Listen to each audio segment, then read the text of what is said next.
Huh? 10-987-654321. 10-987. Fine. Okay. 10-987-654-321. All right, ladies and gentlemen, we are back here live at the Democratic National Convention here in the United Center in Chicago, where Michael Jordan made it famous. And we're happy to have with us as our very special guest, our dear brother, who's doing an incredible work with the Mean Green Machine. Mean Green Machine. American Federation of State, County, Municipal Employees. And you know, it's good, the two of them are here. Dr. Chavis, again, with me as always. Make it plain in partnership with the NNPA and let it be known, because they both at one point intersected in the work that AFSCME was doing. We'll get in a little bit of that. But first of all, the president of the American Federation of State, County, and Municipal Employees, our dear brother, Lee Saunders. Lee, good to see you, man. Good being here. All right, wonderful, man. This is a good feeling, this convention, isn't it? It's a good feeling at this convention. It is a very good feeling. It's an exciting feeling. People are charged up.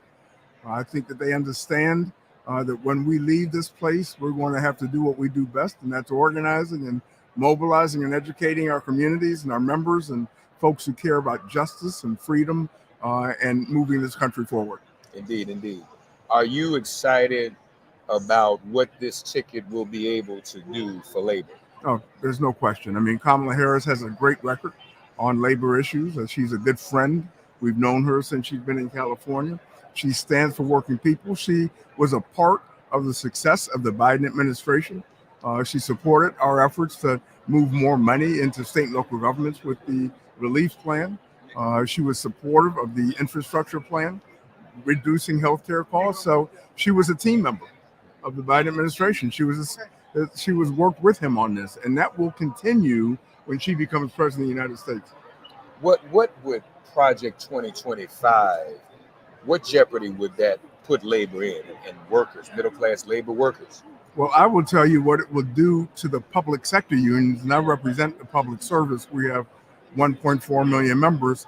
They have spelled out in the 900-page document that public sector labor unions should not be in existence. They want to take us out of the ballgame completely, saying that public sector workers should not be able to organize and have a seat at the table. They would destroy us. And we are explaining that to our members and talking about it, similar to what Scott Walker did in Wisconsin and what other governors are trying to do, where they believe that public sector workers should not have the right to organize. And obviously, we have a strong opinion on that, and we're mobilizing our members around that. One thing that our members believe in, and we have members who are conservatives, moderates, independents, Republicans, Democrats, but one thing they all believe is that they deserve a seat at the table, and they will fight and make their voices heard if somebody takes that away. Yeah, no, that's very, very important. We should also acknowledge, Ben, that, and I want to go through this. We call them the Big Six now. Of the major labor unions, the six major ones, they all headed by African Americans, correct? Well, you have me, you have Becky from the NEA, you have April from SEIU, you have Claude from CWA, so that's four, and then you have Everett Kelly as AFG. And I might be blanking on one, but I mean, it's still going. No, the painters that he retired. Okay, I thought there was another one. Maybe I'm Yeah, I don't think there is. There's another. So that's five, but that's something, and that's also a reflection of over time our long-standing work and participation in these unions to even rise to that level. I mean, that's just not something that just happened overnight. That's because of our longevity in these labor unions. That's exactly right. And it's because of those leaders spending time in the vineyards, if you want to call it that, and proving themselves and showing that they believed in organizing workers, and they grew up through the ranks. And that's what happened with me. I was a state employee in Ohio, moved to Washington, D.C. and worked for the National Union and moved myself up and doing almost every job that existed in every department within the union. So, and you've had that happen with other unions as well. Yeah, no, that's very, very important. So for the historical purpose, what I want to do is acknowledge Some know this history. I should never tell anyone knows the history. The sanitation workers strike in Memphis. Part of the issue, folks, was that they were trying to form an AFSCME union in Memphis, the sanitation workers. That's correct. 1968. 1968. Dr. Chavis April. was working as an organizer, both the SCLC and AFSCME in Charlotte, North Carolina, correct? Yes. And Dr. King was to have left Memphis and joined Dr. Chavis in Charlotte, North Carolina. Now, what a lot of people didn't know, which I didn't know, that there was another sanitation work. There was sanitation workers strike in Memphis and then one in Charlotte. Right, because North Carolina was a right to work state, and they were disrespecting the sanitation workers in Charlotte like they were doing in Tennessee. And we got inspired in Charlotte by what was happening in Memphis. Yeah. And, be very honest. I learned how to organize with Southern Christian Leadership Conference. But what I learned working with the AFSCME group in Charlotte, North Carolina, was how to not only organize, but to mobilize. There's a big difference. You can have an organization and the organization stands still. What the labor union taught me was how to mobilize. First, the workers themselves, then their families, then the communities, the churches. And I think that one of the things why we still have a civil rights movement today is because of the alliance between labor and civil rights. And of course, when Dr. King was assassinated, we looked around, how are we going to keep the movement alive? It was organized labor that stepped up, to make sure that SCLC would not die, to make sure that the trauma of Dr. King's assassination wouldn't overwhelm the organizers and the mobilizers. It was a difficult time because Nixon, Dr. King was killed in April, Kennedy was killed in June, and then Nixon gets elected in November. He and Spiro Agnew ran on a law and order campaign, and there was a suppression of labor, suppression of civil rights. So we go into the 70s, then the height of the Vietnam War, dealing with all these suppressive tactics, trying to suppress the rights of workers. But I just want to salute AFSCME for its vigilance. I mean, you can go to Memphis, Tennessee today and track what happened before April 1968 and what happened after April 1968. The dignity of sanitation workers was raised to a very high level as a result of what happened in Memphis, Tennessee. That's right. That's right.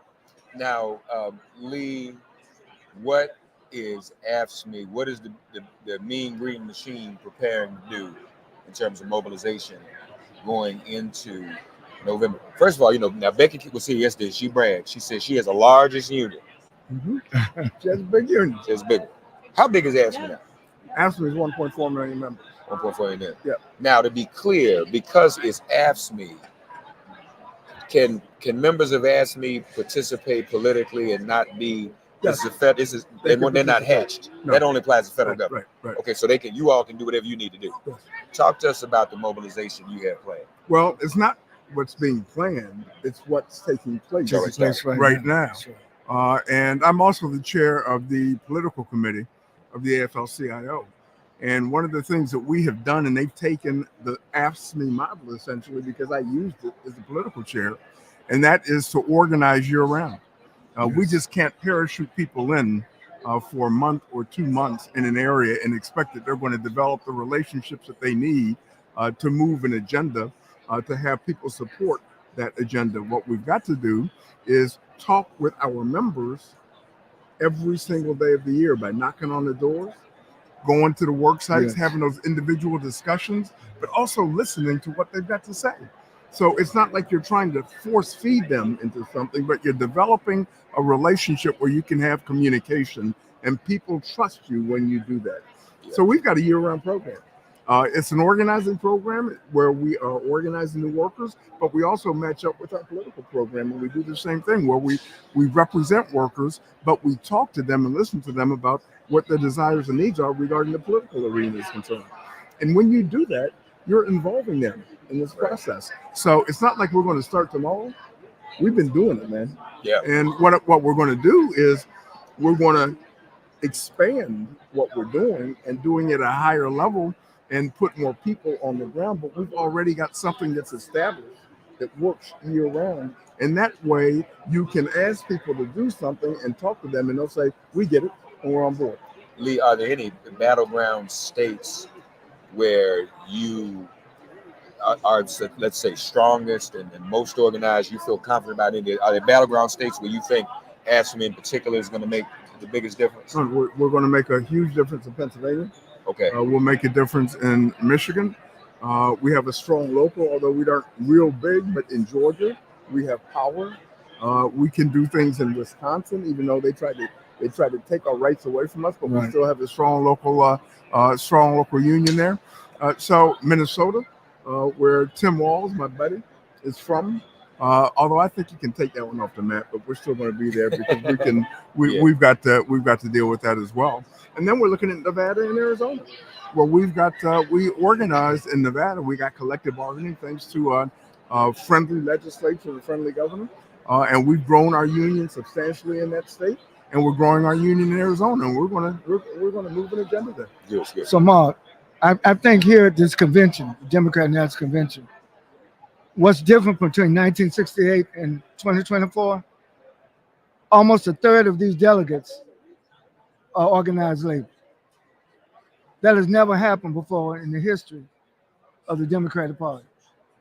So I think we could say, without fear of contradictions, that this convention is a workers' rights convention. That this convention is about taking people to get them on the pathway to the middle class, on the pathway out of poverty. But also, we got a challenge. To me, we need to bust up some of these union busting states, and so I'm hoping that in this campaign, in this mobilization between now and November, that get out the vote is critically linked to protecting the rights of labor.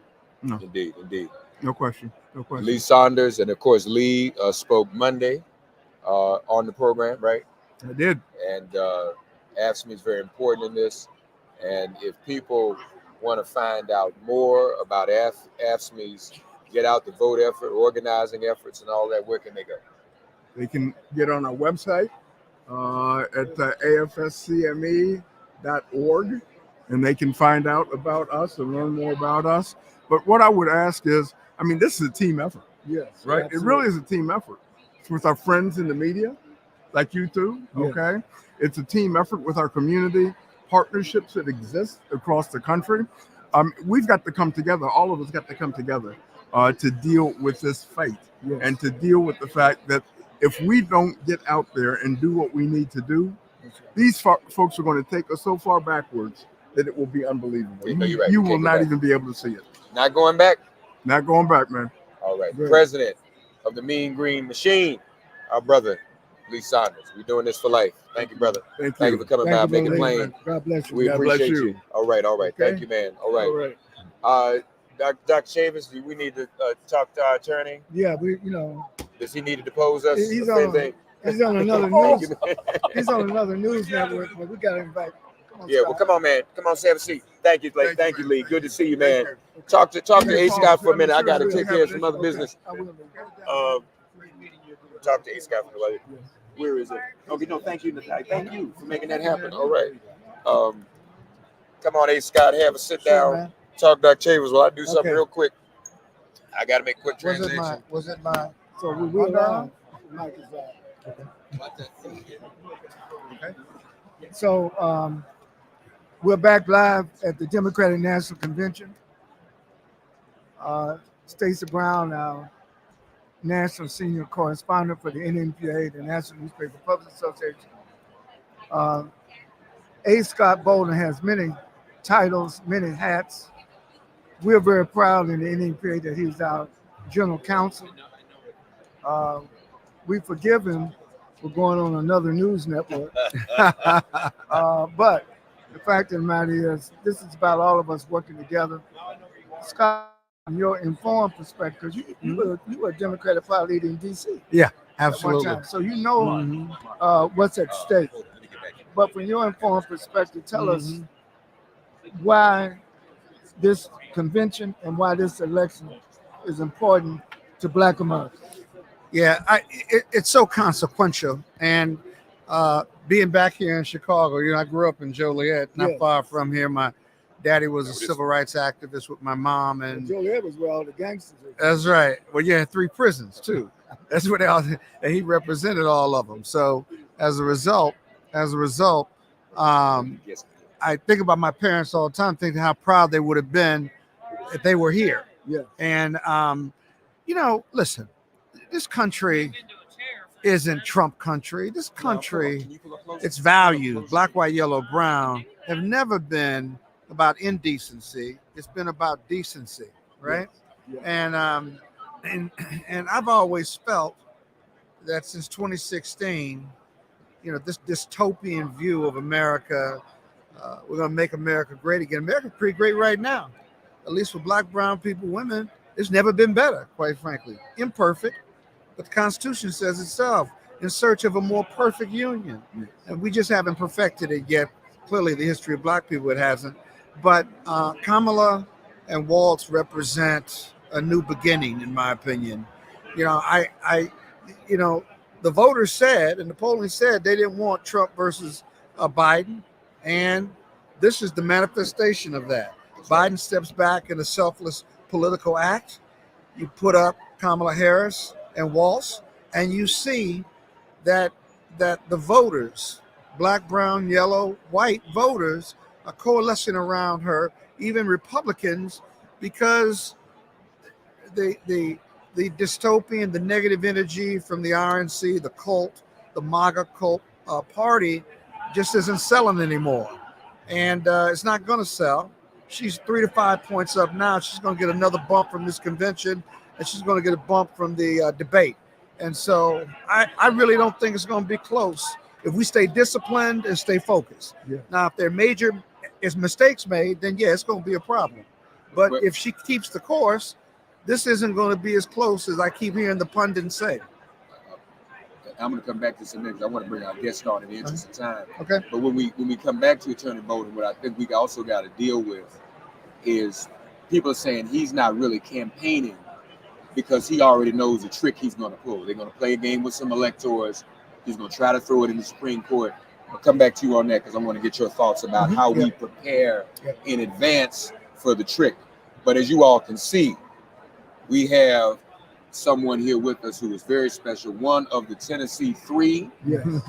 Gloria Johnson, who is also running for office, and she's doing something that may be as challenging as Kamala Harris running for president, because you running in my home state, which was blue at one time. People don't believe that. She's running against Marsha Blackburn in Tennessee, but doing well, I believe. How you doing, Gloria? Oh yeah, doing great. I've never seen Tennessee so excited about an election as they have been this year. It's really remarkable how many people are coming out and just really, we cannot wait to vote. That is what we need exactly. We've been 50th or 51st in voter turnout in the last few cycles, and we are going to change it this time because, I'm running against Marsha Blackburn in 2018 when she ran last. She only won by 200,000 voters. And we know that there are 300,000 Democrats who haven't voted the last few cycles. When they come out, we win the Senate seat, plus we flip some down-ballot state House and state Senate seats. And right now, the Vanderbilt poll already has me beating her with women 49 to 43%. Wow, that's amazing. That's amazing. And of those 300,000 we need to turn out, what percentage of those are women? I would say at least half of those are women. Tennessee is 52% women, so I'd say it's probably got a similar split to our population. So if women do their part, we got it.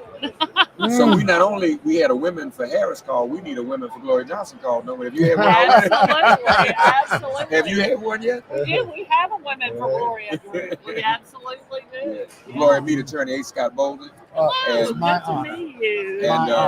And civil rights icon, Dr. Benjamin Chambers. Hello. Good to see you. Good to see you too. Proud of your leadership. Thank you. No, Gloria stood up with the Tennessee three. There were the two Justins and her, and so that was very, very important. So what's Marsha saying? Is she scared? Is she acting like Trump around here? She's really staying hidden. Interestingly enough, she has not had a town hall in 7.5 years. She is not doing any public. We haven't seen her out in the public since this campaign started, since we started. She says she's going on to 95 counties, but it's closed door meeting with county executives. That's all we're seeing her do. She was supposed to show up around Memphis one morning. That was the only thing that we had heard about publicly, but she was a no-show. So she's not getting out and talking to people. And we are now 7 counties away from finishing our 95 county tour. And our 95 county tour was printed on our website. Anyone who wanted to could show up, regardless of party. We're talking to everyone. We're talking to independents, Republicans, Democrats.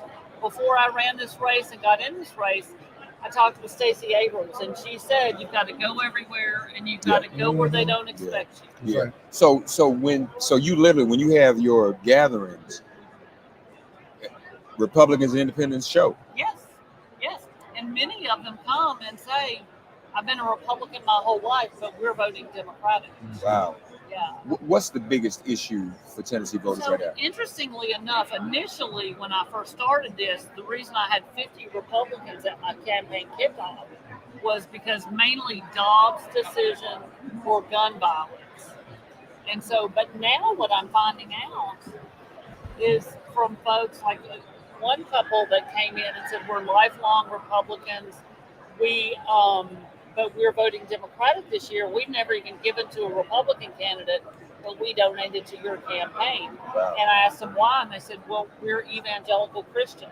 And we don't feel like our party is following the true faith of what Jesus Christ was about. Wow. And that was really an interesting thing to hear. Wow.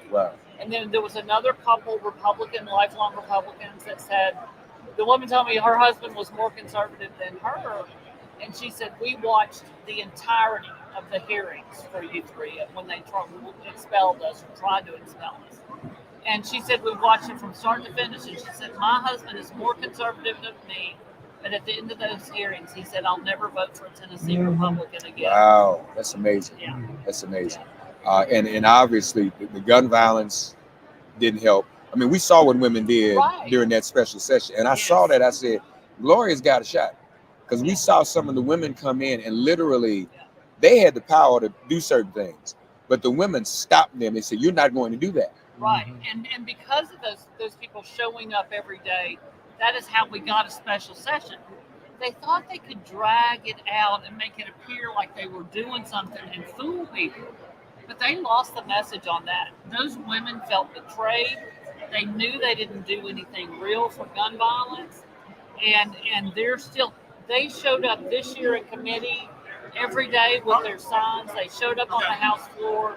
And you can see it having an effect on those Republicans. They wish they would go away, but I can tell you those moms aren't going away.